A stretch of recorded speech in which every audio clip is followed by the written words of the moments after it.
Welcome, Welcome, everyone. everyone. This This is the is the Progressive Progressive Mind Mind Show. Show. My name is Senna, aka Alinko. Today is April 16th, 2024. And we're going to be talking about a very, very important topic. We're going to have a very important conversation today. We want to apologize to the audience for the late start in the show. We had a slight glitch, but we're glad to be on this subject this evening. For those of you who just joined us, you can watch this full show on Facebook and YouTube. Whilst you were there, we encourage you to like the page, share it, so that we can all be a part of this conversation. Once again, you're welcome. This is the #1 community building show in the world, and we will be introducing our guest shortly. Before I do so, I would like to introduce. It's important that we have a scope, or at least an overview, of what we're about to discuss this evening. We have titled this evening's session, or today's episode of the Progressive Mind Show, which we are proudly collaborating with or co-producing with the Shiloh Institute.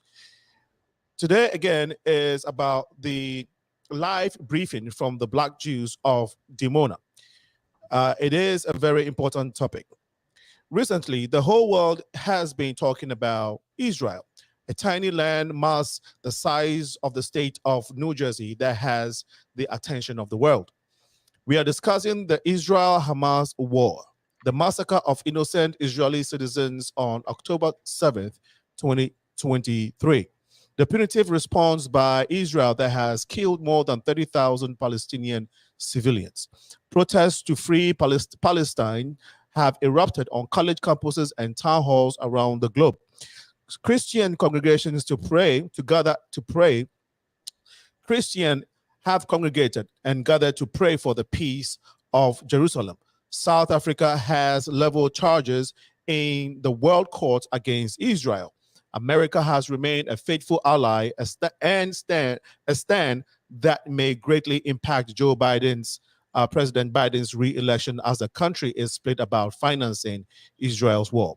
While the Jewish community is outraged that the world has forgotten that this chapter of the conflict began when Hamas invaded an unsuspecting Israel on the evening of Jewish holiday.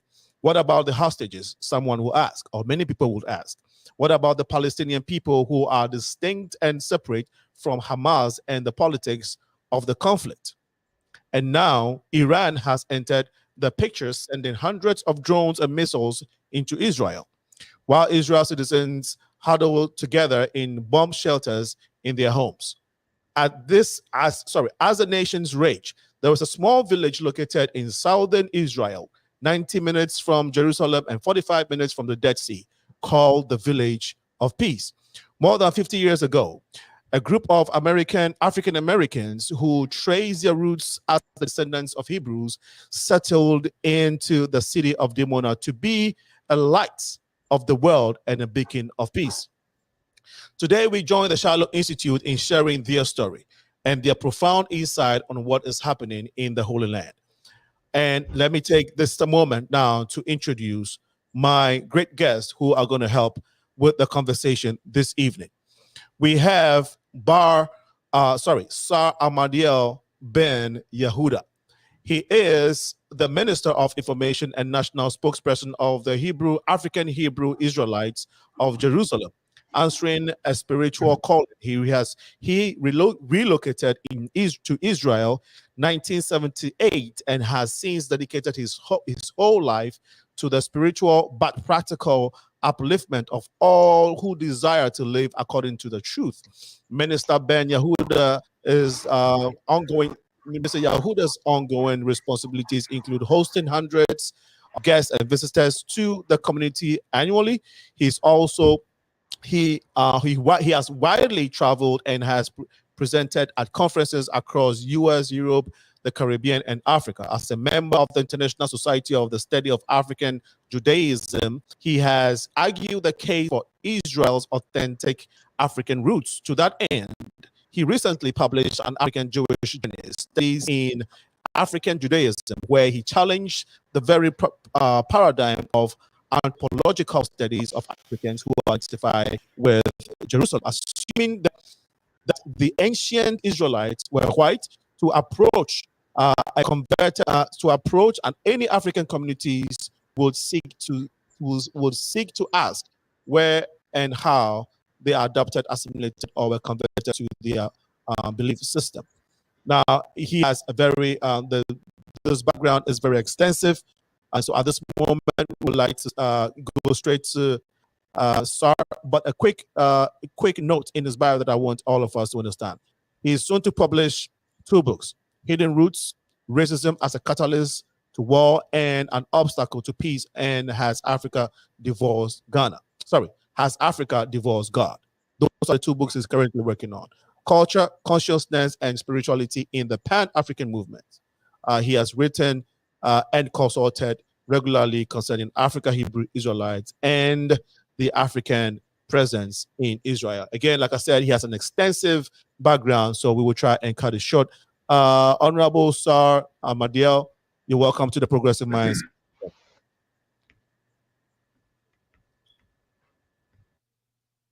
Thank you, Brother Senna. It's an honor to be here. Hallelujah. Pleasure. We appreciate the focus of the program on this land, on our community, on our role and presence here, and we're looking forward to the dialogue. Fantastic.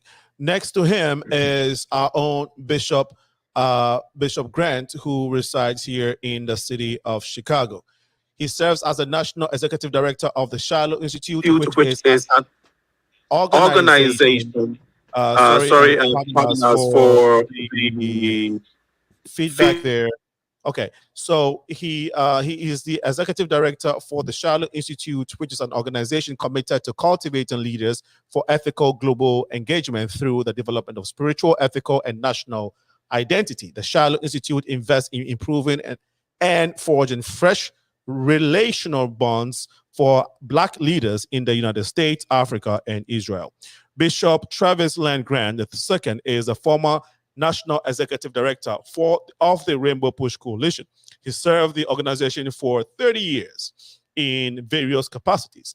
Bishop Grant serves as the senior pastor of the Greater First Church of the Northwest, located in East Chicago, Indiana. Bishop Grant has provided leadership there for 3 decades. Bishop has worked across the breadth and length of this country, advocating for civil, social, and human rights for people of all walks of life. Bishop has done mission and relief work both nationally and internationally. He has worked in crisis and calamity, delivering millions in relief resources. Bishop also is one of the nation's emerging civil rights leaders who focuses on and advocates for the disenfranchised and the downtrodden. He's also very prone. He also advocates for the oppressed. He's made it his life work to advance the cause of civil rights in America and around the world. Bishop Grant has fed thousands, freed the innocent, rescued the lost, brought economic justice to those who have been shut out, as he continues to fight for racial and gender equality. Bishop, welcome to the Progressive Mind Show. Sorry about that. Thank you so very much, Senator. This is a privilege and an honor to be a part of this platform with these amazing guests. Thank you so much, Bishop. And last on our list this evening is ASHRIEL Moore. ASHRIEL Moore is also a resident in Israel, of course, Dimona, the village of peace. He was born and raised there in Dimona, a vibrant city in southern Israel. As a member of the Hebrew Israelite community, ASHRIEL grew up immersed in the rich cultural heritage and traditions of his community. He was the only child of his parents, but grew up with 15 siblings, fostering a strong sense of familial bonds and community values. ASHRIEL's educational background began at AVIV High School in Dimona, where he excelled academically and demonstrated a remarkable dedication to civil activism, social activism. During his high school, he actively participated in various youth leadership development programs such as the Israel Youth Awards and the Sea of Friends Initiative. These programs provided him with the valuable opportunities to present his community and the state of Israel on multiple occasions, enabling him to travel around and broaden his perspectives. He has a lot of background, and so please pardon me to be able to summarize it. Throughout his service, he played a pivotal role in fostering recognition and understanding of his community's unique requirements within the IDF. His dedication and efforts contributed significantly to the integration and support of the Hebrew Israelite community within the military framework. Following his military service, ASHRIEL pursued higher education at Richmond University, where he obtained a degree in political science. He specialized in international affairs and counterterrorism, driven by passion for promoting peace and understanding. And again, because of time, we will have to tend to continue with this conversation because so his background, all the backgrounds are extensive. So please pardon me to get this one last line out with regards to his background. Today, ASHRIEL serves as a prominent spokesperson for his community, utilizing his platform to advocate for social change and justice in Israel. Through his unwavering commitment, he strives to create a more inclusive and equitable society for all citizens. Along his activism, ASHRIEL also finds personal fulfillment in his marriage, cherishing the love and support of his partner as they navigate the life's journey together. ASHRIEL's life story exemplifies a deep sense of purpose and a relentless pursuit of justice through his multifaceted roles. ASHRIEL, a great pleasure to have you on this platform. Thank you, Brother Senna. And it's an honor and a pleasure also to be on this platform with such distinguished guests, and looking forward to the conversation. Great. Thank you all, gentlemen. This is a very important day. This episode is very, very important, not because we say so, but that if you look at the magnitude of what is going on around the world, especially in Israel, with the Israel and Hamas war going on in Gaza, it's appropriate that we look at some of the issues that we know we don't usually hear on mainstream media. So I'll let you start, sir. Please take some time to give our audience an education on the Village of Peace, because I, for one, had I not connected with the Shiloh, would never have heard of the Village of Peace, Dimona. And so please take the time to address our audience and the public. If we say the Village of Peace, Dimona, what are we talking about? Okay. Again, thank you. And allow me to give all honor and praises to the Holy One of Israel, to Yahweh, and to all of the anointed personages over the dispensations of time who have been sent to keep us on the path, in the way, and to guide us. And so we're thankful for the vision of Ben Ami Ben Israel, our anointed spiritual leader, who in 1966 in the city of Chicago, while laying upon his bed, received a vision from the angel Gabriel, which instructed him that it was time to begin the return of our people back to our ancestral homeland here in Israel. And that vision did not occur in a vacuum. What I'm saying is that if you begin the history of the African in America in slavery, obviously, you leave out, an essential part of our heritage. And so we know that our history we didn't hatch on a plantation in the southern parts of the United States. We had our origins in Africa, and that's obvious and clear to all. But our origins were not in West Africa. That is where we embarked on the slaving ships, true, but the migration patterns of those who were enslaved, who were captured and shipped into the Western Hemisphere, those migration patterns take us back to where we currently reside in Northeast Africa, the land of Israel and surrounding lands in this region. Israel is Northeast Africa. We are geologically situated on the African tectonic plate. And this is not something that Israeli geologists dispute. They actually have markers, a short 15-minute drive from where we are on the way down to the Sea of Life, the Dead Sea, that actually say as much, that scientifically, geologically, we're on the African tectonic plate. Hebrew is an Afro-Semitic, Afro-Asiatic language. Hebrew is an African language.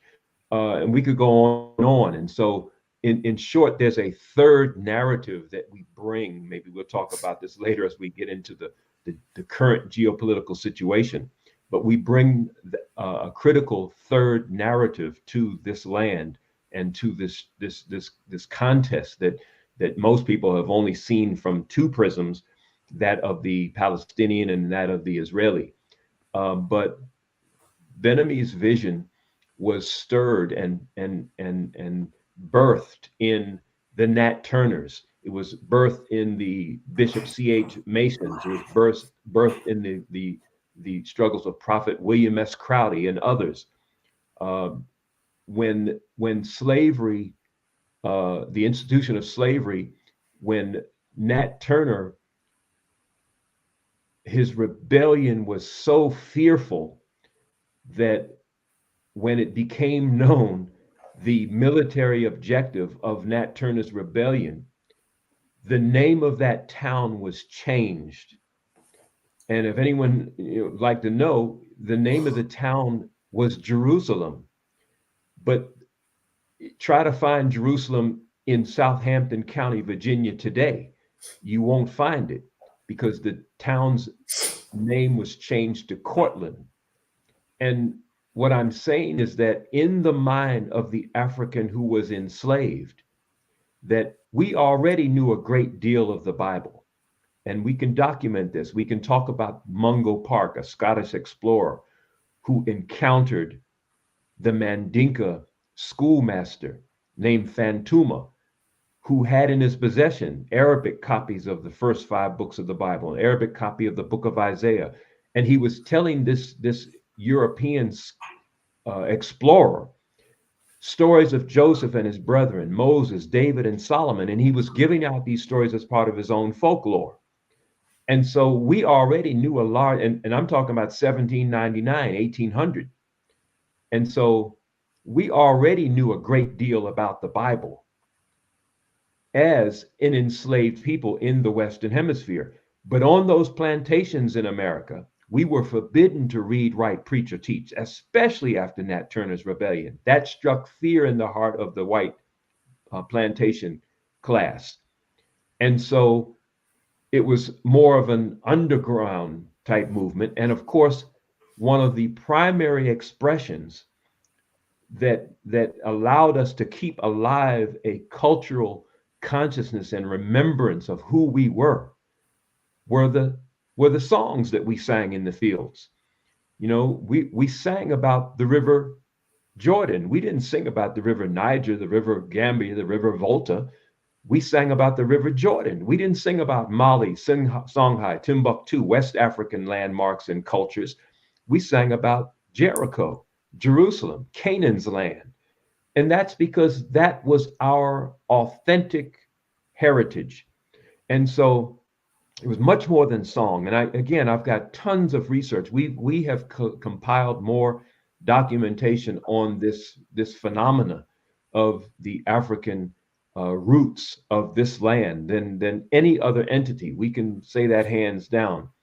And so Ben-Ami's vision, when he was part of a community in Chicago of Israelites, Black Jews, if you prefer, and I want to clarify that as we go further, but he was at the water fountain where he worked as a metallurgist at a foundry outside of Chicago. and an elder brother mentioned something to him about you're Israel. And it set in motion all his synapses, fired off. And he remembered his parents teaching him that he was an Israelite. But as a child, we didn't give that too much. But it all came together, and he became a member of what was called a Beta Cultural Center in Chicago. He became a teacher. He rose through the ranks as a in his early mid-20s. And so he would ask the elders, at what point do we go back to Israel? If we're Israelites, when do we return? Because by the early 60s, the state of Israel had been established, and that movement had taken place. And the elders would always tell him it's not time. It's a variety of reasons and excuses as to why it wasn't time, and that didn't rest with him. And so on his bed in 1966, as the civil rights movement was heating up, as cities were beginning to experience the rebellion that the civil rights movement witnessed, he's visited by the angel Gabriel. It was a waking moment. It was not he was not asleep on his bed. He was troubled in meditation. And the angel Gabriel instructs him in what he says was a 45-second vision to begin the exodus back to this land. And so he was told that this should take place in the following year, 1967. Being faithful to that idea, being faithful to his instructions, first of all, being troubled by it, wondering, how am I going to convince some people? They're going to laugh at me. They're going to ridicule me. After testing it out, after the first several days, testing it out, he was pleasantly surprised to know that people in his immediate circle were supportive, and in fact brought to the table specifics in terms of how this could actually be affected. That there's a lot. How would we return? One person brought a scripture, said we would return the same way we left. Well, again, West Africa. Where in West Africa do we return? There was Liberia, whose constitution required that they open their doors to any of the returning enslaved Africans that wanted to return. And indeed, two brothers were sent in early 1967 to go and test the waters, and came back with a favorable report that indeed it was true, that they welcomed us. And so Liberia was chosen as our wilderness station on our way back. So in 1967, nearly 400 men, women, and children, among them ASHRIEL's father, who came to Liberia, who sold their belongings, sold their cars, homes, walked away from. And we weren't destitute. Our pioneers weren't destitute. We had detectives, we had a bus driver, we had teachers, we had foremen at different plants around the city of Chicago and Gary. So these men and women were inspired to leave America at a point in 1967 when the promise of advance, the promise of the civil rights movement, the fruits were just being imagined. And so what is it that these men and women saw and felt and were motivated by, to go into the interior of Liberia, to live in what they were told were waterproof tents, but which quickly dry rotted within the first couple of months being there, and endure rainfall, monsoon level rainfall, to endure black and green mamba snakes, one of the most poisonous varieties on the planet, to endure malaria and dysentery and literal hunger when the monies ran out, because we weren't living in the city of Monrovia, we were in the interior.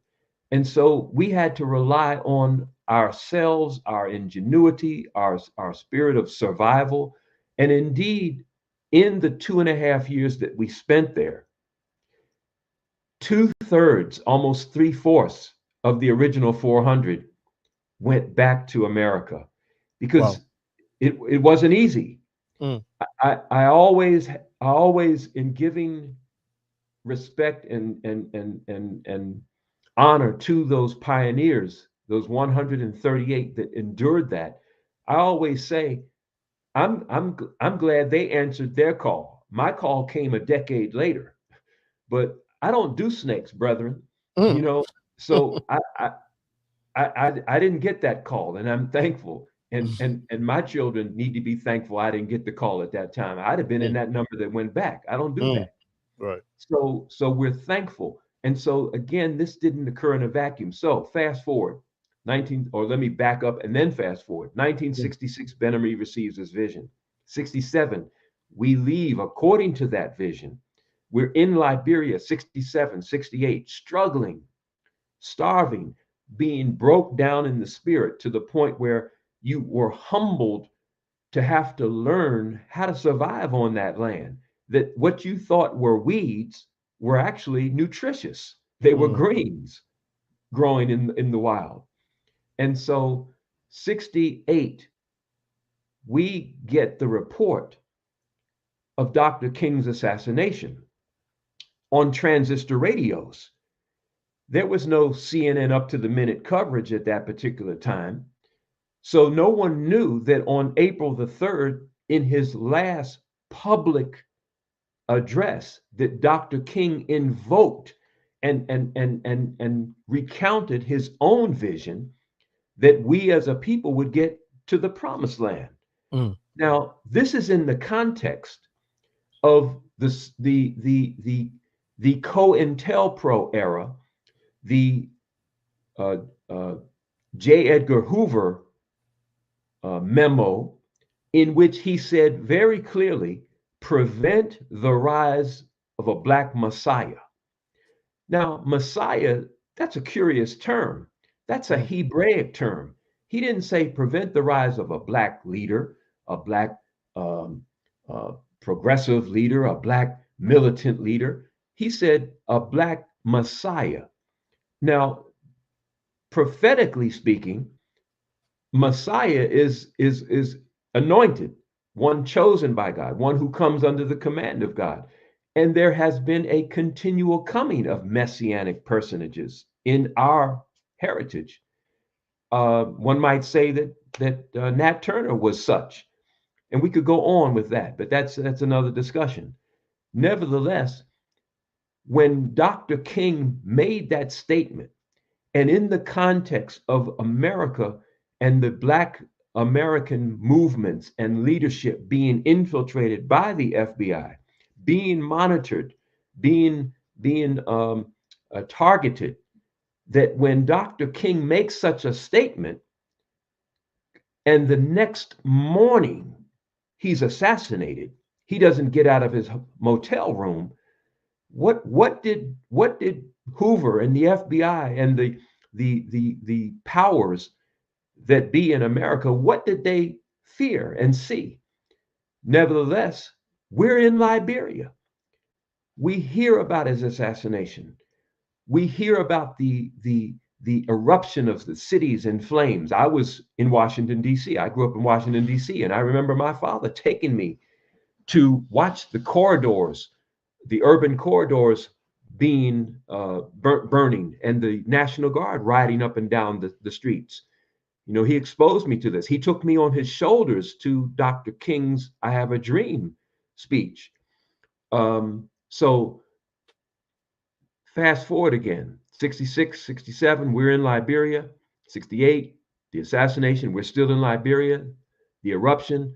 The next month, May of 1968, the next month after King's assassination, Ben-Ami and a hand-picked associate, one of his brethren, one of his close associates, Prince Kiskiyahu, they depart Liberia and fly to Israel. And they spend a couple of weeks here, moving around the land, checking things out. They go back to the airport, and Ben-Ami drops the news to the other brother that he didn't get him a round-trip ticket, that he needed him to stay here and to immerse himself in the land, in the culture, in the language, and to be prepared to receive the remaining brothers and sisters when they came. And by 1969, the following year, the remaining 137 brothers and sisters arrived here in this land. and the rest is history. We've been part of this land ever since. And I might just say that, because again, I'll leave it. I don't want to take the entire session with that history, because we've got 55 plus years of history Right. to bring, and we can't possibly do it in a couple of hours. But nevertheless, on arrival here, everything changed for us. Because if this is ground zero for who we are, then we had succeeded in getting back. And so the next morning, the question became, now what? And the now what, you alluded to it in the introduction, that our purpose and mission in being here was to be a light, a prophetic light unto the nations. And so that became our focal point. You know, the knowledge of identity that carried us here, but there had to be a knowledge of redemption, that our purpose being here was to redeem our people, to redeem humanity. And that is the essence of why we're here and what we've done for the next 50, 56, 57 years since that time. Absolutely. This is a great background. At least if you don't know or have never heard of the people or the village of Dimona, you have an idea. If you ever heard of the Hebrew Israelites, there's a lot of new information coming. So we use the phrase Black Jews.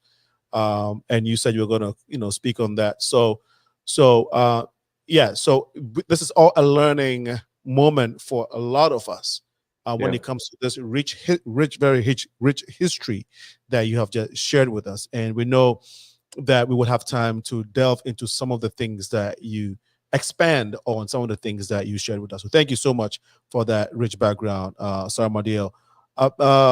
ASHRIEL, you live. Before I go though, why do we call the village of Dimona the village of peace? Sir AHMADIEL, quickly. Well, we've entertained visitors over the decades, and someone made the comment that this is a village of peace. Where we live, where we currently reside, is actually an oasis in the heart of the city of Dimona. It is a campus where the vision of Ben-Ami, where the institutions based on that idea of being that light into the nations is put into practice in agriculture, in communal living, in diet. We could go on in the various aspects of anyone's cultural life and essence. And so in every way, even on our plates, our plates reflect peace. And so Village of Peace stuck. Okay. So I very interesting. But thank you for sharing. I think that as time goes on, we will learn more about the essence of the name. Again, thank you so much, Bishop. We just heard a very powerful story. Please tell us about your role with the Shiloh Institute. We know from your background, your background, that you have worked on a lot in this space, but you are also the current executive director of the Shiloh Institute. What is the Shiloh Institute, and what role do you play? I mean, of course, we know the role, but what role are you playing in the story that Sir AHMADIEL just shared with us? Well, thank you so much, Senna. And Prince gave us a real snapshot of the village of Dimona. There are several thousand people of color from the African diaspora who call Israel their home.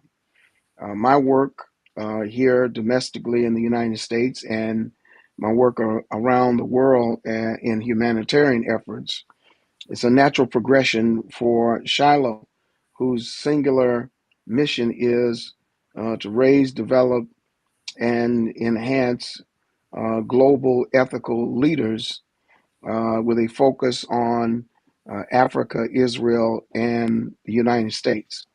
What we see currently in the Village of Peace with our brothers and sisters in Dimona They are literally in the crosshairs of this war.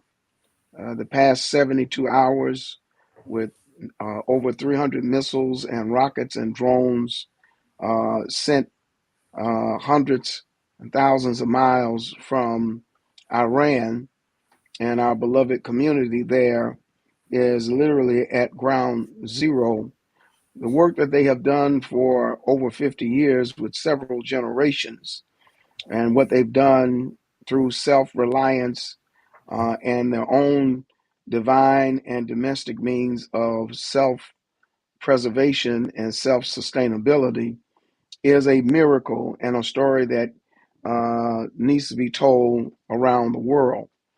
Because the fact of the matter is the principles that they have lived by and the means by which they have created a life and a culture is remarkable and must be looked at as a means of using those principles and tools to globalize people of color all over the planet.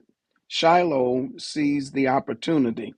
When you look at the carnage from Palestine since October 7th, one of the things that we've been advocating is without contradiction and unequivocally, all of the hostages must be set free.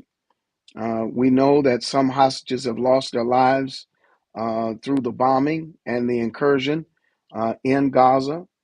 But these lives can no longer be bargaining chips for ceasefire. Quite honestly, our second position is there must be a call for an indefinite peace, nothing short than a peace treaty that stops the military action right now. This is a holy land of holy people that all of our faith traditions claim was given to us by our holy God, and it should be regarded as such. In just a few weeks, Prince and our brothers and sisters in Dimona will enter into Passover, and this will be a very painful Passover. The thousands that live there and those who migrated there from the United States of African American persuasion are there, and this is their homeland, and they are our people. And so there must be safety and security for those who are returning to the north of Gaza, to those who are under duress and threat in Rafah, which is southern Gaza. And there must be safety and security for aid workers, aid trucks, and particularly women and children and persons who are disabled or who have become disabled due to some type of injuries. Nearly 77,000 people have been injured in one way or another, and nearly 34,000 have lost their lives, including the several thousand that lost their lives on October 7th. And so we have a moral obligation to, number one, demand that the hostages be set free. One of the things that is not being told, that needs to be told, and it needs to be told sooner than later, this is not a war between Palestine and the IDF or the state of Israel. This is not a war between the IDF, Israel, and Palestine. This is a war between Israel and Hamas. The Palestinians have been the casualties of this. The Palestinians are not arming themselves, the thousands of them that are still alive. They're not bombarding the border of Egypt or Lebanon or Jordan. They're running for their lives. They're not running to war. They're running for their lives. And so the narrative that the Palestinians and the state of Israel are at war, the Palestinians do not have a military. They do not have a formidable government. And so this is a war between Israel and Hamas is acting out of a global form of terrorism called Islamic Jihad. It is in Nigeria, it is in the Sudan, it is in Ethiopia, it's in the Congo. It is globalized terrorism that is against any form of democracy, any form of self-determination. And our brothers and sisters in Dimona who have children who serve in the IDF, who have children who go to university and college, who have family members that cannot sustain their way of living because schools have been closed, businesses have been closed, hospitals have become difficult to access because all throughout the day, sirens are going off as missiles are being launched in that vicinity. And imagine, if you will, they have to have a contingency plan, a daily contingency plan on where they will go in the event that they have direct hit from any cruise missile or drone or incursion that may come from Hezbollah in the south. In the urbanized areas of Israel, they have a higher degree of safety because those buildings and those edifices have built-in modern safe rooms. So those of you who have seen the safe rooms since October 6th and 7th, those are not the new safe rooms. The newer safe rooms are more accessible, have greater capacity, and have a greater sustainability to protect those persons under duress and under attack. Our brothers and sisters in Dimona do not have that, and the several thousand that are in that region who are Black Jews from Ethiopia, who are Black Jews from various other countries and states on the continent of Africa. This is no time for moral negligence. This is no time for silence that gives consent. We must seize this opportunity to exercise our moral authority and claim our own. Claim our own, our brothers and sisters, our sons and our daughters at this time. Home, someone once wrote, is the only place where once you get there, they must take you in.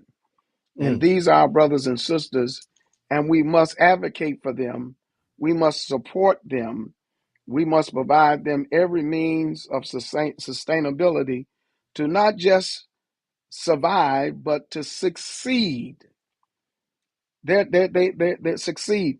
This is their homeland.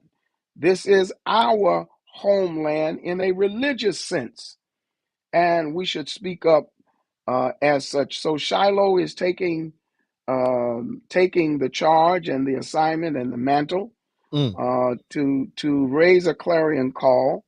We're organizing faith leaders and civic leaders and civil rights leaders and human rights leaders and community activists and social activists to empower them as advocates, to leverage their influence, to leverage their individualism in their various networks and in their various conclaves of organizations to say, we know that not one of us can take on this task by ourselves. It requires a concerted effort. Imagine, if you will, in the next 72 hours, the next 5 days, if Black America would respond like the Jordanians did 48 hours ago, like Egypt did, like Qatar did, like the Saudis did, like the Britons did.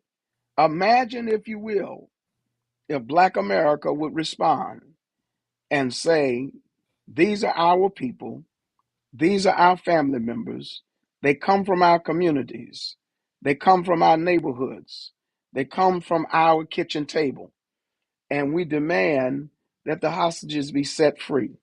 We demand that they receive a higher degree resources, support, and financial sustainability, along with the safety and security, the guarantee of safety and security to bring about a sense of healing and a sense of peace.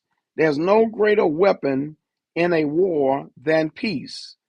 Here's what Jesus said: "Blessed are the peacemakers." And now is the time, without compromise, without debate or delay, for those of us who have the consciousness, and Prince talked about that, the consciousness to not just change, but transform. We have done it. America would not be what it is today if it weren't for the consciousness of people of color, black men and women, who put their lives on the line on buses, at lunchroom counters, in the face of barking dogs and armed militia. Mm. 5 little girls murdered in a Baptist church. The assassination of Dr. King, Medgar Evers, and others did not stop the transformative wave that has gotten this experiment called democracy to where it is right now. We must now globalize it. It was the dream of Dr. King. It was the aspiration of Malcolm X. And our ancestors are requiring it of us now to give peace a chance. Well, thank you for that very important background of what Shiloh is, and I'll say articulating the narrative and how Shiloh is, seeking for the peace of the people in Dimona, the peace in Gaza, and of course working towards the general humanitarian appeal of the entire world in that region. Thank you so much, Bishop. I know you may have a few moments with us, but let me know in the private chat how much more time you have in order to orchestrate the dialogue, the conversation, to accommodate your schedule. My brother ASHRIEL, you live currently. Just let us enlighten us on the recent happenings of the bombings or the drones that were dropped in Israel by Iran recently. You live there. What was? I mean, we saw it on TV, but you live there. Can you give us an account of what happened? Absolutely, Brother Senna. Well, I first want to lay out a foundation for our brothers and sisters to be able to understand the geopolitics of the region in terms of how we, people of African descent, are experiencing everything that's taking place here. Just at the least, since the beginning of the war on October 7th, you see, one of the things that are very unique to Israel is that military service is an obligation for everybody. And so as a result of that, people from our community, the young children at 18 are automatically inducted into the IDF.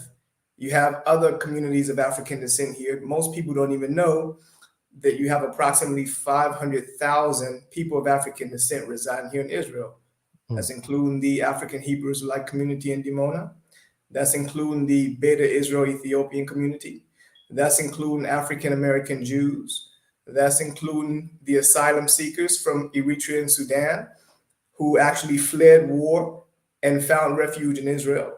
That's including also the Afro-Palestinians that are residing, some in Gaza, but then you have others in the West Bank, in Jericho, in Hebron. You have those who reside in East Jerusalem.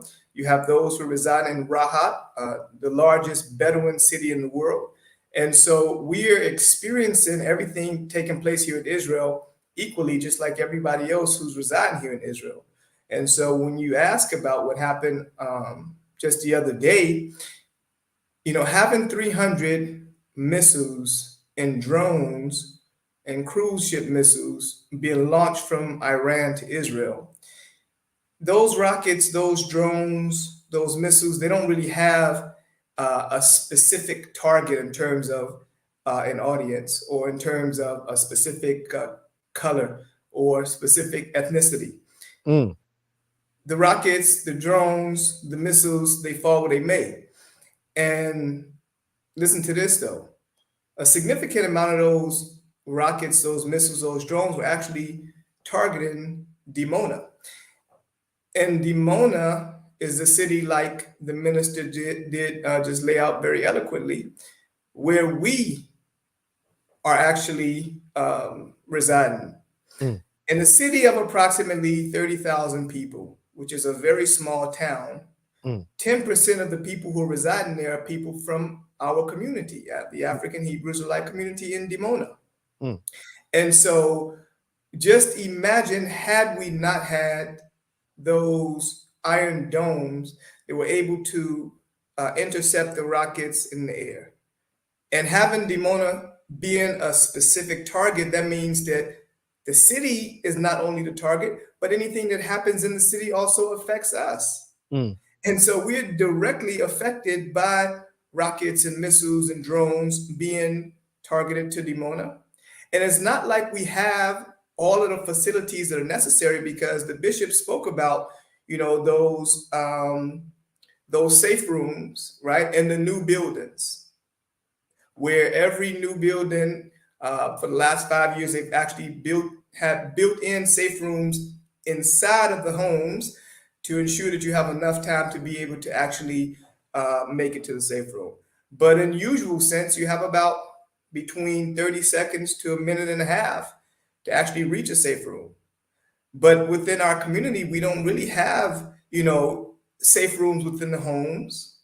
And so people have to leave out of their homes to go to the nearest safe room. Sometimes it could take a little more time when you're looking at people who may not be able to move as fast, when you're looking at elders, when you're talking about children, when you're talking about people who may have, some health challenges. And so you have to take all these things into consideration. We have children who are actually serving in the military. And so you have parents who are not able to sleep because they're worried not only about their children, because they know how other parents are feeling, because we're experiencing the same thing by having our children out on the front line. And so since the beginning of the war, all the way in October, we made it our business to invoke the Spirit of God into the struggle on our behalf.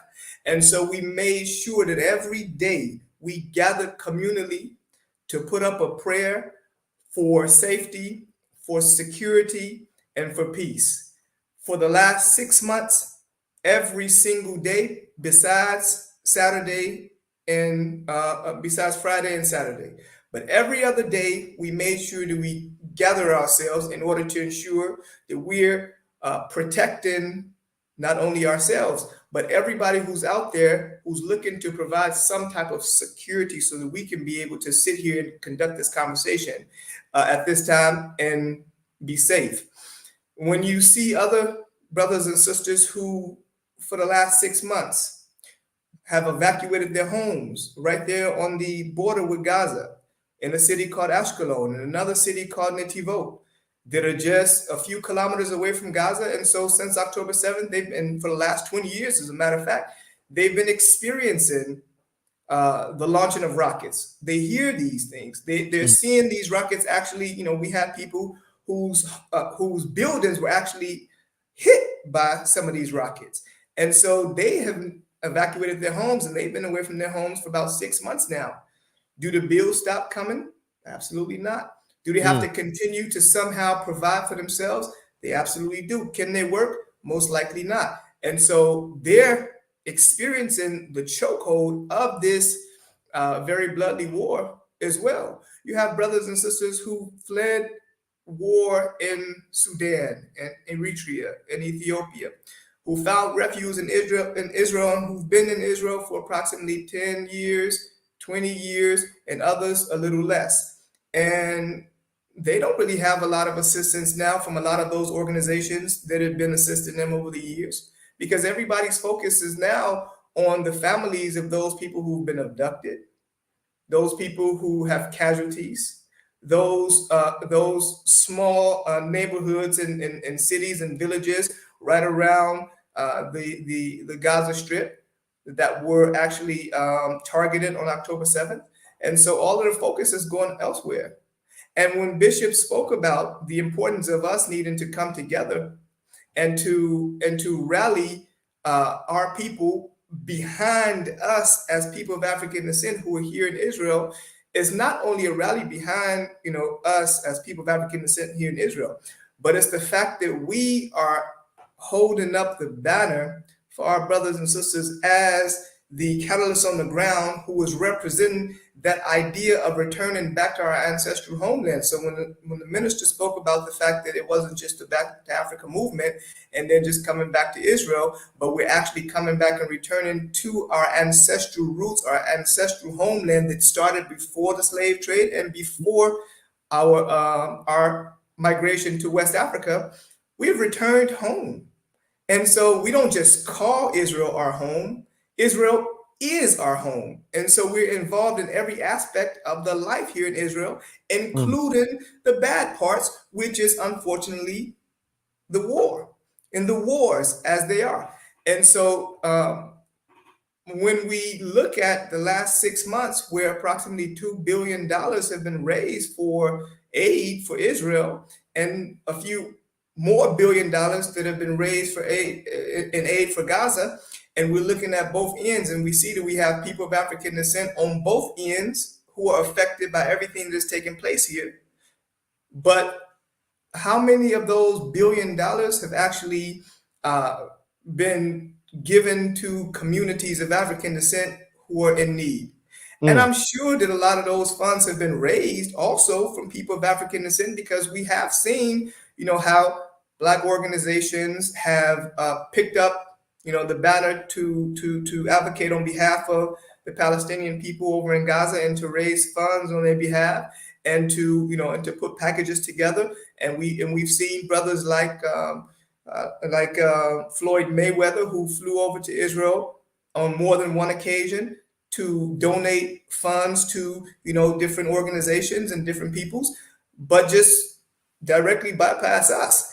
And so I think it's time now for us to actually understand that the same way everybody else is gathering together and rallying around the flag in order to assist their brothers and sisters here in Israel, or people, not even their brothers, just a matter of their priority for assisting people in need as they see fit, we can't continue to be overlooked. And so when we say that we are a target, just like everybody else is a target here in Israel, we actually mean that, not just by lips, because we're actually involved in everything that is taking place here in Israel. We have been since we arrived here in Israel in 1968. The only two wars that we actually were not here experiencing in Israel was the 1948 War of Independence and the 1967 Six-Day War. But every other war since then, up until this very day, we have been directly or indirectly involved in some way, shape, or form. And so everything that we're experiencing here in Israel is something that our brothers and sisters really need to understand worldwide, because when we speak about Israel, we're not speaking about Israel just from the geopolitical perspective.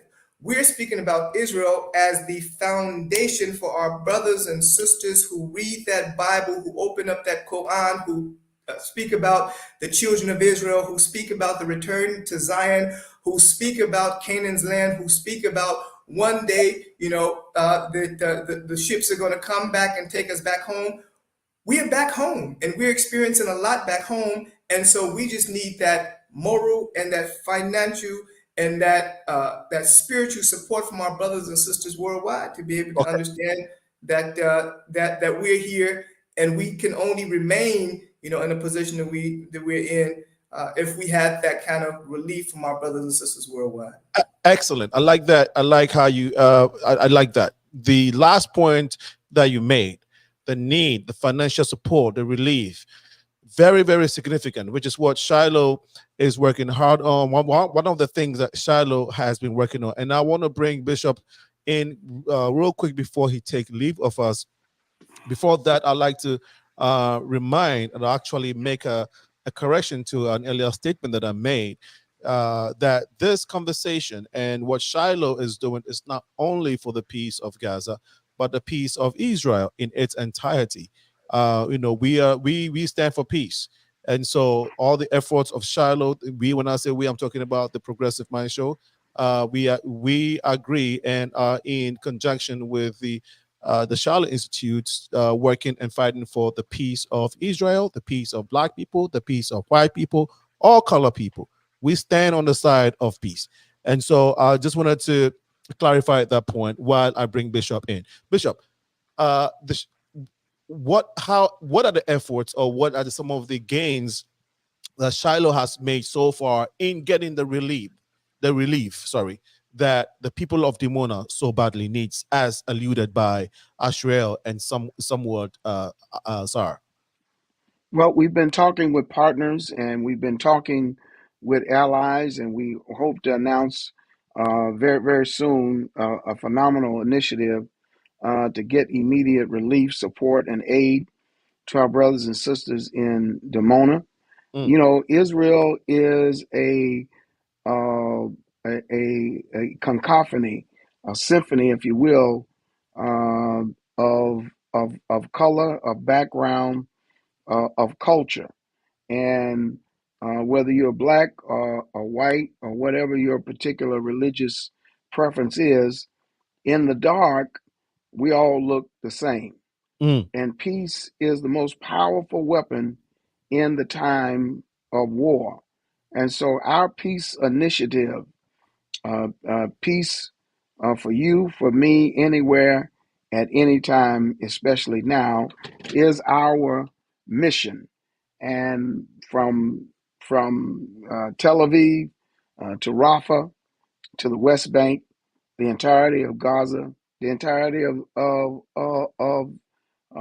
Israel.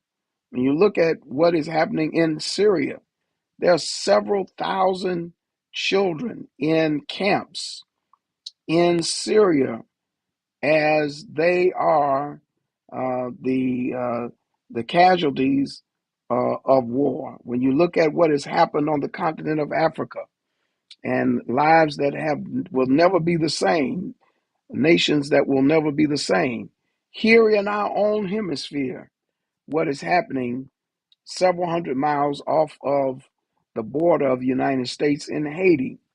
We know that peace works. We know that peace is the remedy, and so we're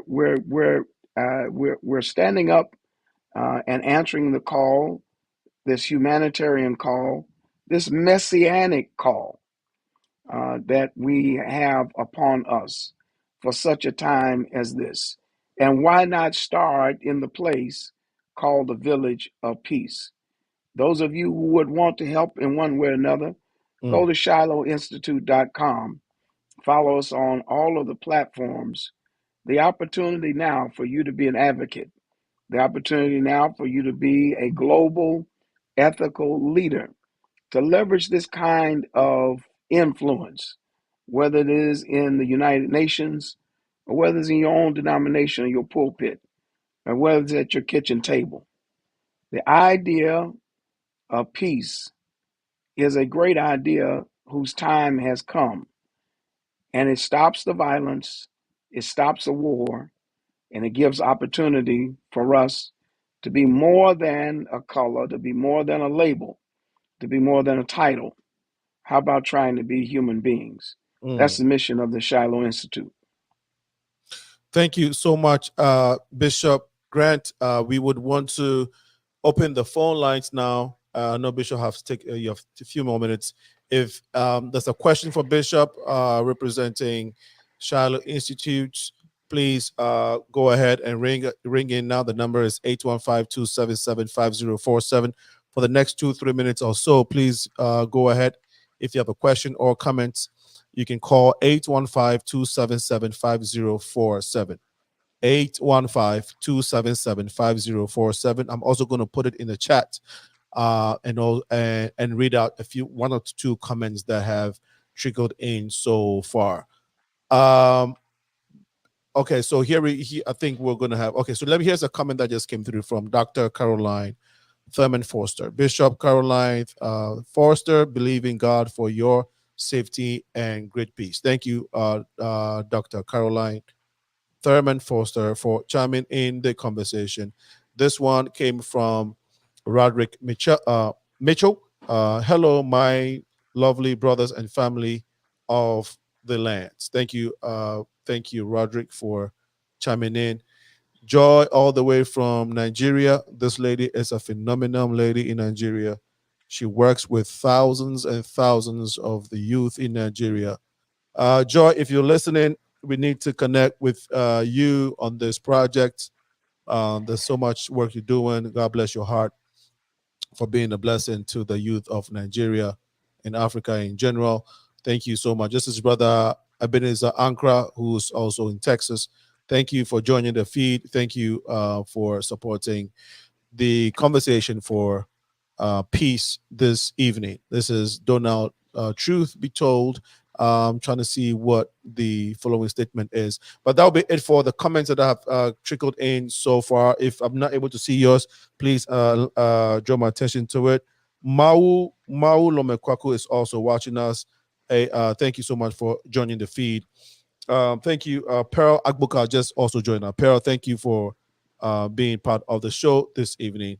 Now, we want to go back to the panel. If you just joined us, this is a live briefing from the Village of Peace, Dimona, Israel.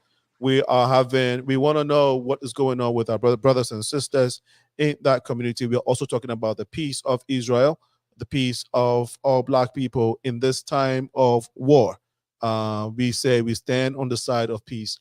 War is what we don't want, and so we are praying and doing what we can, humanly possible, to hoping that the war ends, so our brothers and sisters and humans in general wouldn't have to suffer the atrocities that we're seeing on TV, and that's just what we see on TV. So you can imagine what we are not seeing. Brother ASHRIEL, you talked about the relief that you need, that your community needs, and how you're not getting it. And you also talked about your service in the military. How long did you serve in the IDF? Each of us are obligated to, males are obligated to serve 3 years, and females are obligated to serve 2 years. Mm. And so that IDF service, though, it varies because not everybody is actually serving in a military unit, and for every in a combat unit, sorry, and for every one combat soldier, there's 7 other soldiers that are kind of surrounding them and are assisting them. So you could have the telecommunications unit, and you could have those who are responsible for the intel, and you have those who are the chefs, and you have those who are the drivers, and you have those who are responsible for delivering the weaponry. So, and you have those who are just dealing with logistics. So everybody's serving, everybody's obligated to serve and to give their 3 years and 2 years. And so it depends on a few criteria that they actually look at before you are inducted at the age of 18. But everybody is obligated to serve. And so when I say that we have children who are in the military, we're the only people who every one of the children, we started serving in 2003. And since then, we began as just volunteers, because we said that there's no way that other mothers and fathers are sending their children to protect the land and the people in the land, and we won't give our portion as well. And so I can just say for myself, at the least, that I put majority of my focus on helping to understand the community better in the military, because in 2009, when I was inducted, it was still the earlier stages of, it was just a 6th round of people being inducted into the military. And so the military really didn't understand our needs, our responsibility in the military. And we, as ourselves, really didn't get a good grasp of the military itself. And so part of, my round of draftees, we put most of the focus on helping to understand and to formulate a very clear picture about the community, And so we did put pamphlets together, and we did do a lot of other things in order to bring that idea of peace that we represent in the Village of Peace into the Right. military. Okay. And so the military is really the melting pot for the Israeli society and all. And so you have not only Jews, you have Arabs who serve in the military. You have Jews, obviously. You have Druze, who another offshoot of the Arabs. You have Bedouins. You have us, and so this is the place where all of the young people have the ability to really connect, because even in basic service, right, fundamental service kind of boot camp, you have a good 3 to 4 months where you practically spend more time with these people than you spend with your family. You're away from your family more, and you spend more time with them. And so now you have the ability to expose them more to our community. You get to know more about their community, their backgrounds, and it's kind of an exchange of culture and understanding, a better understanding of the various variety of cultures that we have in Israel. And so most people, when they think about the IDF, they only think about the fighter jets, or those people who are on the front line who, are combat soldiers. But it's way more than that. And our responsibility in the military has never been to go and to take a weapon and to go and see how we could kill a few people. We had the opposite idea, to come in to see what we can be able to give in order to change the mentality of people, to be able to humanize the other people on the other end. Because one of the things that most people, not from our community, but most people go into the military with the desire to protect Israel, but they believe that protecting Israel means that at some, junctures, you need to really just be looking to kill other people. That's not the responsibility of the military. The military's responsibility is to protect the citizens of Israel and the land of Israel. And so long as we can be able to bring a different idea that doesn't include bloodshed, war, crying mothers on both ends, that's our responsibility. And so when we say that we're being inducted into IDF, we're being inducted into the IDF like everybody else, but we're coming with a very specific responsibility from home that we already understand what that responsibility is. And so you can be able to see the number one thing that we managed to actually impart into the military service, or even into the psyche of the Israeli society, is the idea of veganism. We've been vegans for over 40 years. And when we began, when we first adopted the vegan diet, they called us a vegan cult, and thought that we were starving our children because we weren't feeding them the things that usually you would expect to be: meat, dairy, eggs, fish. We weren't about that. But then you look up now, and 20 years since we began our military service, and you see that Israel is actually leading today in terms of those people who are turning to vegetarianism or to veganism.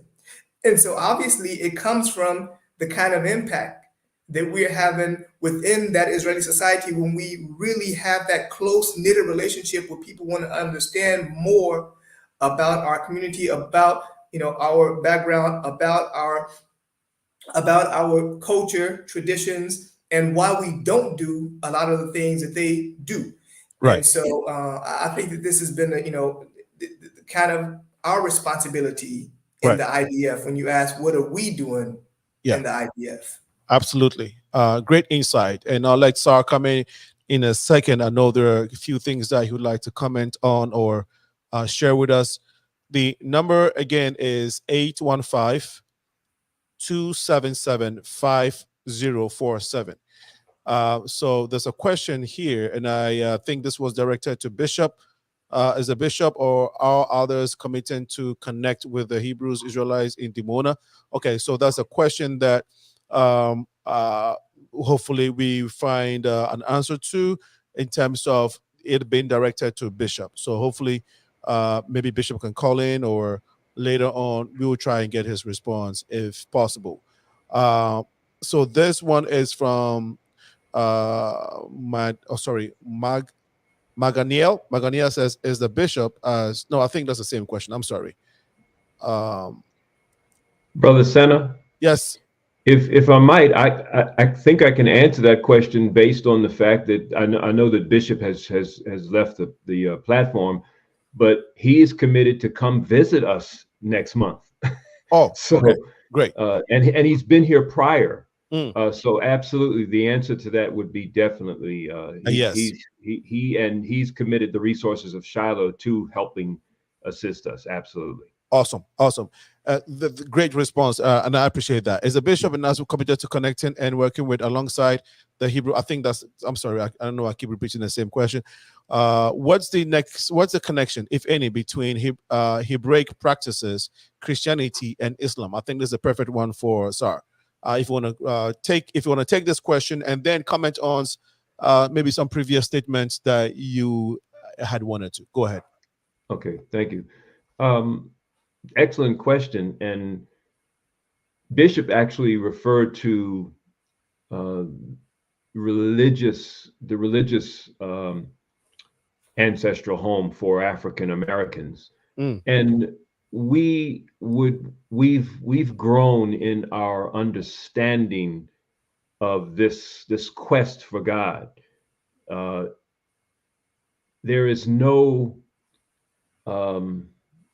There are no laws that say you shall be Christian or Muslim or what have you, or Jew or what have you. It doesn't say to be a member of this denomination or this particular church. The instructions that we find in the biblical text basically point to us being righteous. And so we make a huge distinction between religiosity and righteousness. Mm. And we would actually go so far as to say that the greatest problem on the planet is actually religious division based on falsehood and deception that has immersed itself in the religious idea. And anyone who studied the Bible, first of all, for anyone to say that the Bible is a white man's book, automatically you've excluded yourself from the understanding. You don't even belong in the arena of discussion about the Bible. Obviously, a biblical text. The fact that Ethiopia and Egypt are mentioned more than 1,500 times in the biblical text. What kind of white man's book could that possibly be? So that's for starters. And then when you begin to look at the history of how this region, these biblical lands, have been the target of concerted military occupation. There's a huge difference between religiosity and spirituality. And so we would say that Jerusalem is the spiritual center, we would say, of the earth. And for those who might question, the veracity of that particular claim, let us just say that certainly Jerusalem is the spiritual center of the biblical text. And so we know that you cannot understand the dynamics of this region. It's an incredibly, immensely complex and emotionally driven issue here. You've got to leave your emotions out of it if you want to really understand this thing called Israel and this entire struggle. You'd have to be historically steeped to understand what Palestine was and has become. We're not bound by the definitions and the context in which those imperial powers over the generations, over the eons, have left in this land. The whole makeup of this land is a creation in its last manifestation of post-World War I and the Versailles Treaty and agreements that were made between Britain and France on how to carve up this land. The Palestine Mandate that was given to Britain to rule this land. Where did Palestine even as a terminology even come in? It came in as a result of the Roman occupation of this land. It was the name that the Romans gave to the land formerly known as Judea. And on that note, I mentioned earlier that I wanted to discuss this idea of Jews in defining us as Black Jews. We have to give the finer nuance of understanding that we're not Jews according to a religious identity. We are not practitioners of Judaism per se, the tenets of the religious, particularly Eurocentric interpretation of Judaism. We are Judeans by nature of the fact that by our tribal affiliation, we identify with Judah, the tribe of Judah. Got it. Who had a particular end time role, by the way. You know, again, that's a seminar. But also the fact that here in Dimona, we reside, we're surrounded by the mountains of southern Judea. So we are Judean in that context as well. But to say that we are Black Jews and that we are therefore the adherents to the European religious tenets of what has become this religious idea, that we're not. Okay. And so that's an important distinction, but it would take hearing that in dialogue and discussion to really sift out the deception of what has taken place. But I will say this, that in these days, in these times, you know, even when Donald Trump, the former president, former and possibly future president, when Donald Trump made the choice or the decision to move the U.S. embassy from Tel Aviv to Jerusalem and to recognize Jerusalem as the capital of Israel, a lot of people were like, well, isn't Jerusalem the capital of Israel? Why is that an issue? Well, again, it's complicated, but it did have the effect of turning the eyes and ears of the entire world towards Jerusalem. The conflict between Israel and Hamas, the IDF and Hamas, that has turned the idea or the eyes and ears of the people towards this land, this geographical center. The move on the part of the South African ANC-led government to take Israel to the International Criminal Court of Justice, that has turned the eyes and ears of the globe to this landmass. And it is from this place that biblically, prophetically, we have to bring the prophetic idea to the fore, because there's no military solution to what's going on here. What Iran just did is that it was foolishness. We know that all war is senseless and foolish and inhumane. And we can't leave Gaza. We can't just let it be unto itself without talking about what's going on in Ukraine, without what's going on in Sudan, in Haiti, what's going on in Jackson, Mississippi, and Detroit, Michigan. You know, globally, we have to confront this reality that there's a global genocidal movement taking place, that Yeshua, or many know him as Jesus, he prophesied that except that these days we are living in at this very moment, except that these days be shortened, there should no flesh be left alive. That sounds like genocide to me. So we have to really, really allow our emotions to be set to the side so that we focus on truth. And that is what we bring to the table. That's why this village, that's why this perspective has to survive. Right. Thank you so much, Sir AHMADIEL, for sharing. Again, it's always refreshing to hear this historical context that you share, and much we really do appreciate it. It's 7:33 p.m. You're watching the Progressive Mind Show. This episode is dedicated to peace, peace in Israel, peace everywhere.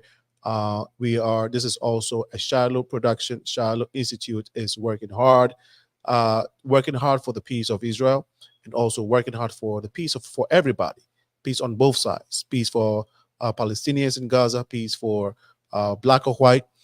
Their goal is to raise ethical global leaders that can advocate for their own communities, for matters such as this or times such as this.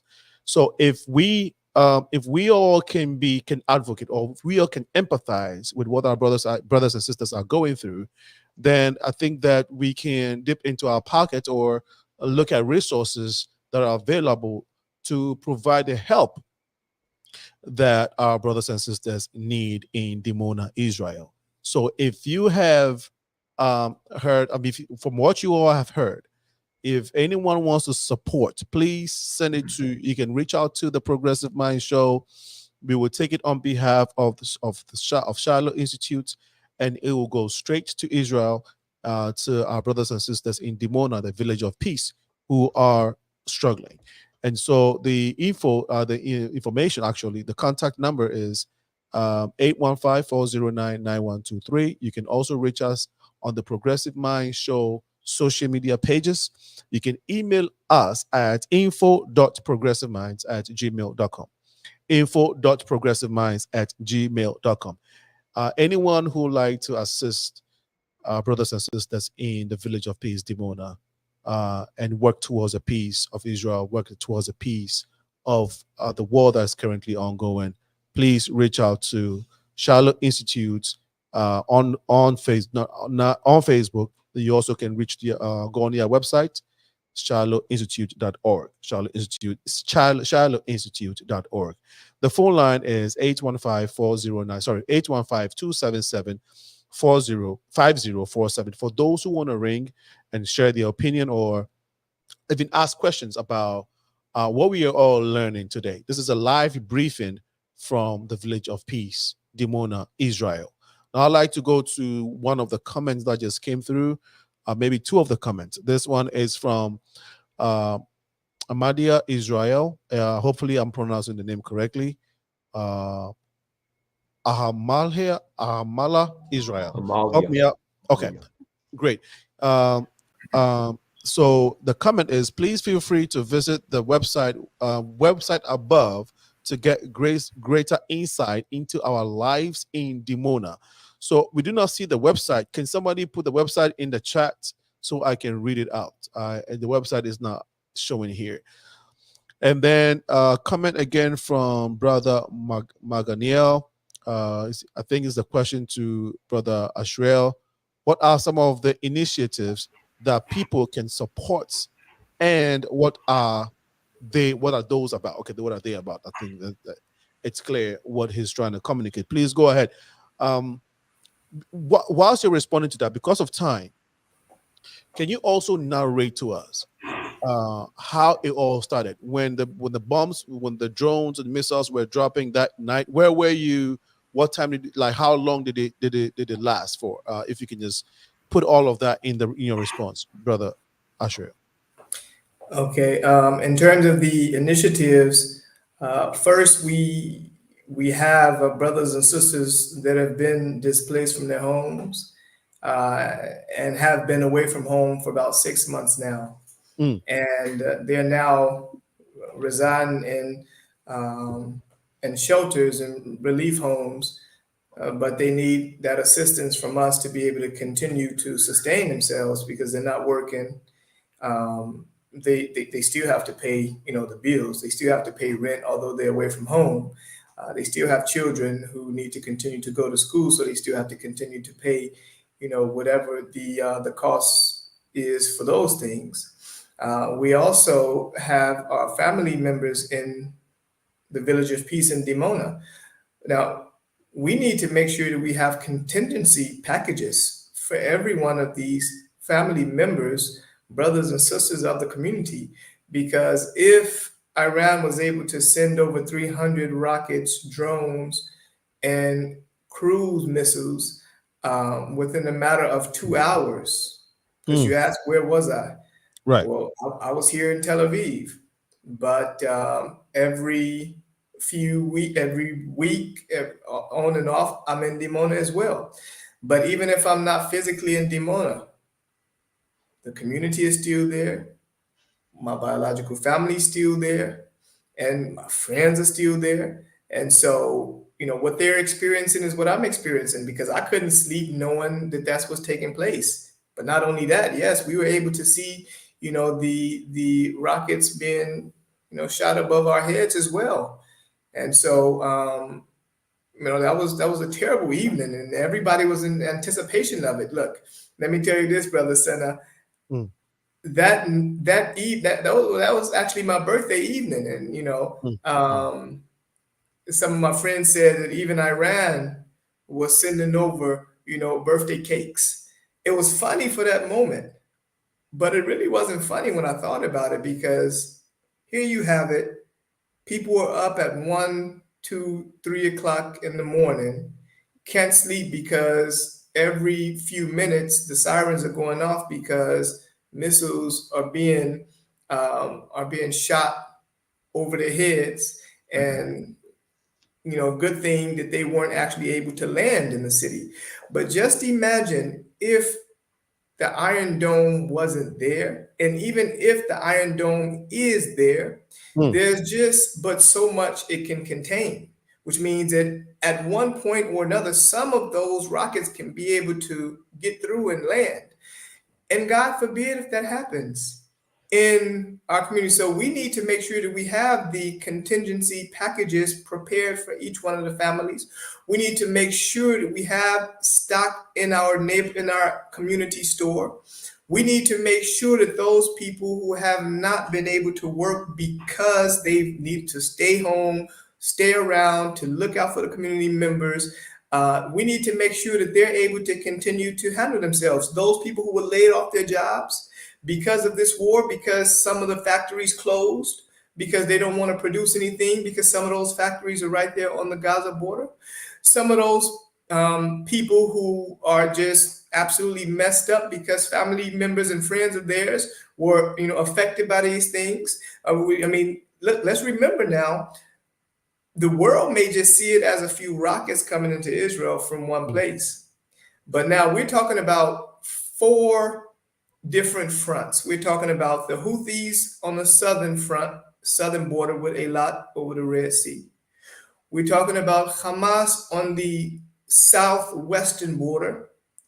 We're talking about Hezbollah on the northern border. And now we're talking about rockets that were launched from Syria and from Iran to Israel. Israel can't contain all of that. The Iron Dome can do but as much as it's able to do. So we need to make sure that if we need to get away or make sure that we have additional relief plans, we need to have all of that in place before something actually takes place. Because operating on 4 different fronts at the same time is terrible.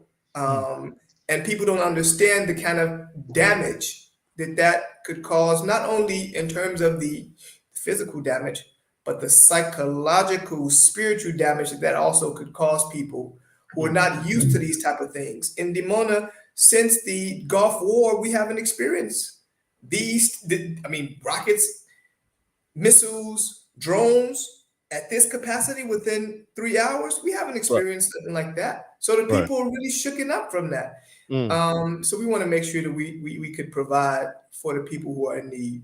That's number one. And in terms of number 2, in regards to how people could be able to assist, they could be able to assist by donating to Shiloh, to the Shiloh Institute. And we'll make sure, and this is the point right here, this is an important point, because there's so many organizations that are gathering and soliciting funds for relief of people in Israel and in Gaza, even from people of African descent worldwide, especially in America. And the hearts of our people, the souls of Black folk, we want to come to the aid of people who seem to be in a bad situation, because we have experienced 400 years of oppression, of segregation, of degradation, of slavery, of being beat down. And so just naturally, our inclination is to assist as much as we can wherever we can. But we have to make sure that our people, are being taken care of here in Israel.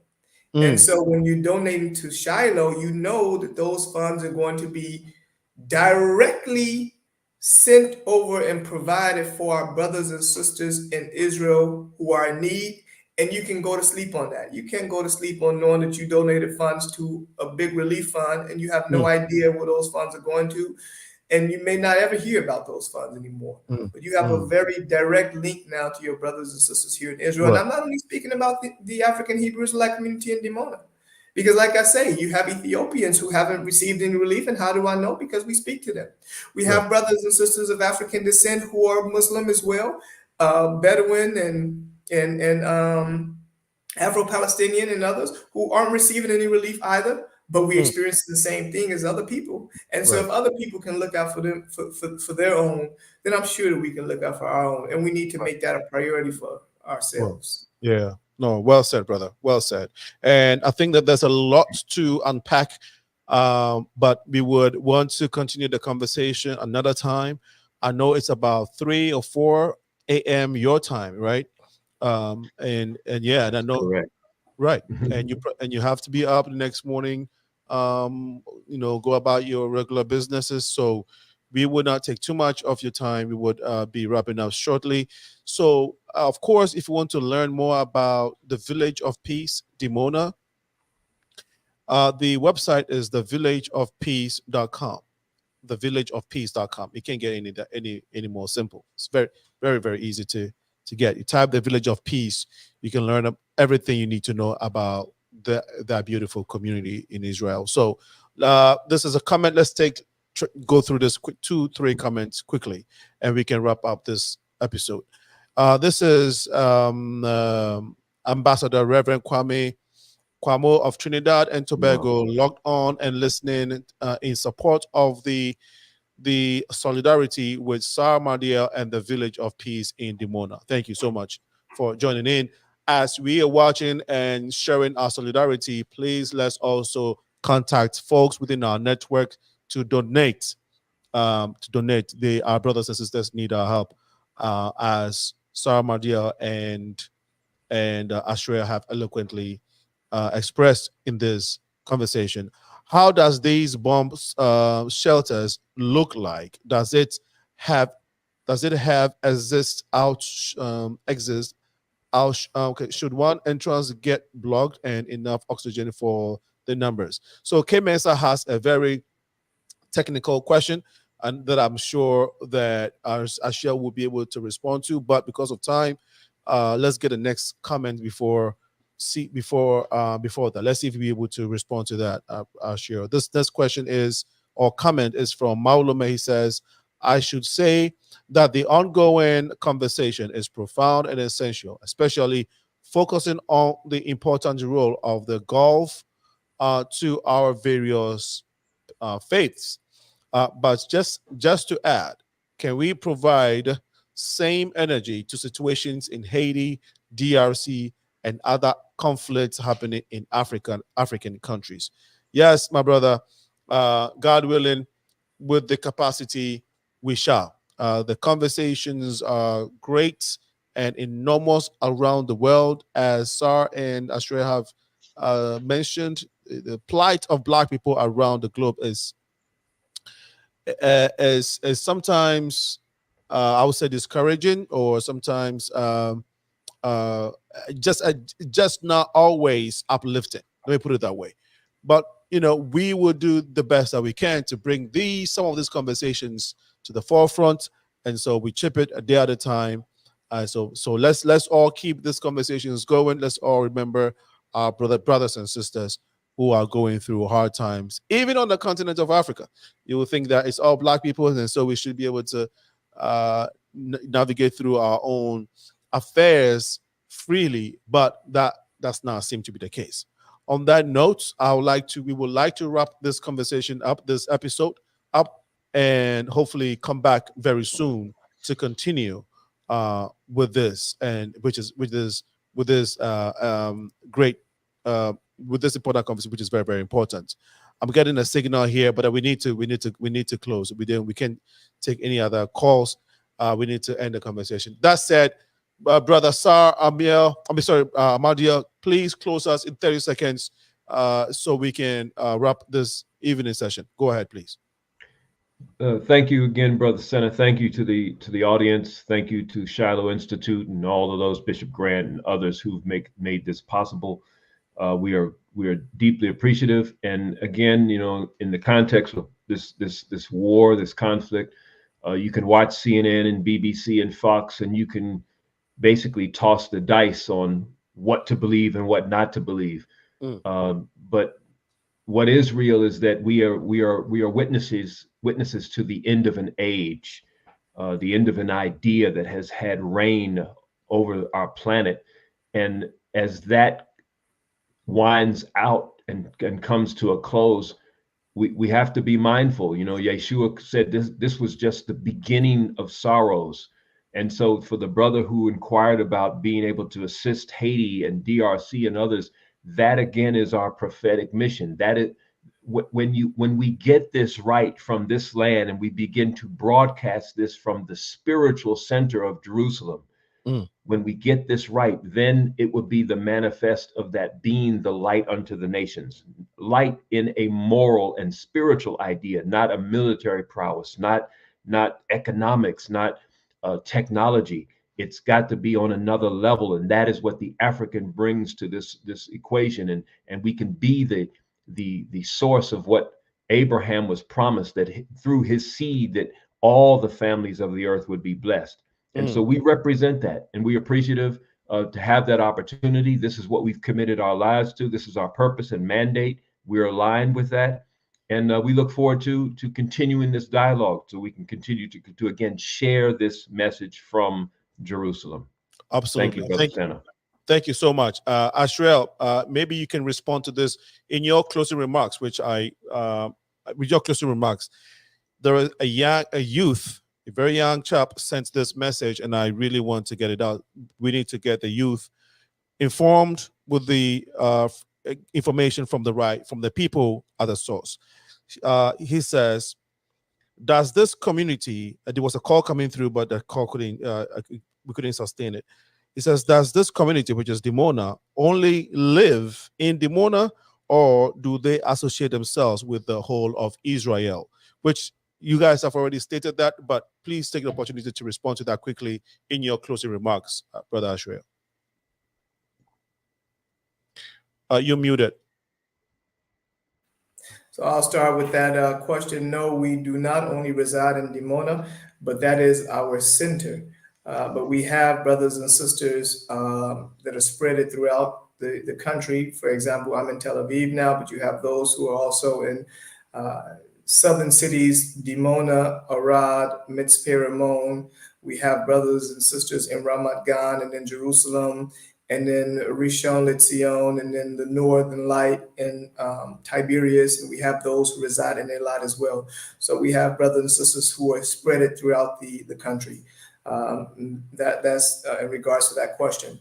But in my closing remarks, I do want to say that we know that it's written that the law should go forth from Jerusalem and the word of God from Zion. And so we're actually actualizing that by us being here once again. And, sometimes events have to take place that unfortunately, as bad as they are, there's something else spiritually that's taking place. And so I would say that one of the spiritual things that are taking place now is that our brothers and sisters in Africa, on the African continent, and in the African diaspora is once again waking up to the fact that Israel is in northeastern Africa, and that we are here. We are part and parcel of this land. And people didn't know that beforehand. They just thought, I guess there's just a conflict here in Israel between Jews and Arabs. But then here come a third narrative, like the minister Sar AHMADIEL always says, that there is a third narrative here, and we haven't had that voice heard. And so now, because of what's taking place here and how we are actually being affected here in Israel, it's causing our brothers and sisters, or we're going to have to cause our brothers and sisters worldwide to wake up and to understand that we are actually here, and our being here is actually the catalyst for a lot of other things that are taking place and unfolding prophetically and spiritually. And so now they're going to have to involve themselves in everything that is taking place in Israel, not just from a political perspective, but also from the biblical and the prophetic perspective, understanding that we're here. And so I just want to say thank you, Brother Sena, and thank the bishop, and thank Shiloh Institute and the leadership there, Jonathan and Christina King and everybody for putting this together. And I hope that we were able to relay the information properly to our people. And Absolutely. Absolutely. You have been awesome. You given us all the information that we could have gotten in this space eloquently, and and you did it in a way that is not only motivating but spiritually awakening as well. So we really want to thank you for taking time to be on here again, even though it's at 2-3 a.m. You'll stay now for the cause. We hope that those who have been able to join us from on Facebook and YouTube would keep pushing this message out. We need to get the African diaspora, the continental African, just like our brother shared, into the awareness of what's going on with our brothers and sisters in Dimona. And so on this note, we'd like to thank you all once again. Thank Christina King, Shiloh Institute for the great job that they're doing. It's not easy at all. But we hope that with this little efforts and with the grace of God, we will be able to provide the need of our people in Dimona, in Israel, in Gaza, as we say that Shiloh Institute stands for peace. We are on the side for peace. Peace for everyone, peace to everyone. On that note, we would like to end this episode, hopefully to bring you a continuation of this very soon. So stay tuned to the Progressive Mind Show, Facebook, Instagram, all our social media pages, and keep saving that date, June 22nd, where we bring the African diaspora together to honor and share our cultures as we solidify our unity and our bond as one people and as a people of the African heritage, and also remembering that it's time now for us to restore the royalty of our brothers and sisters who left the shores of Africa more than 400 years ago. This is the time that Africa gives back to our brothers that lost their royalty.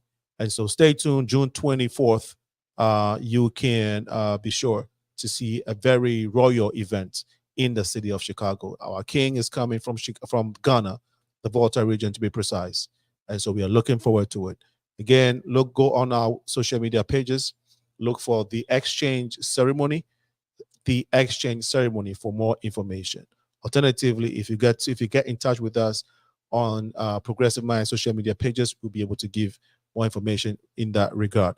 But more importantly today, we need donations, we need supports for the Village of Peace. So go on Shiloh Institute website, make your donations there. If you can locate them, you can reach us at info.progressiveminds@gmail.com.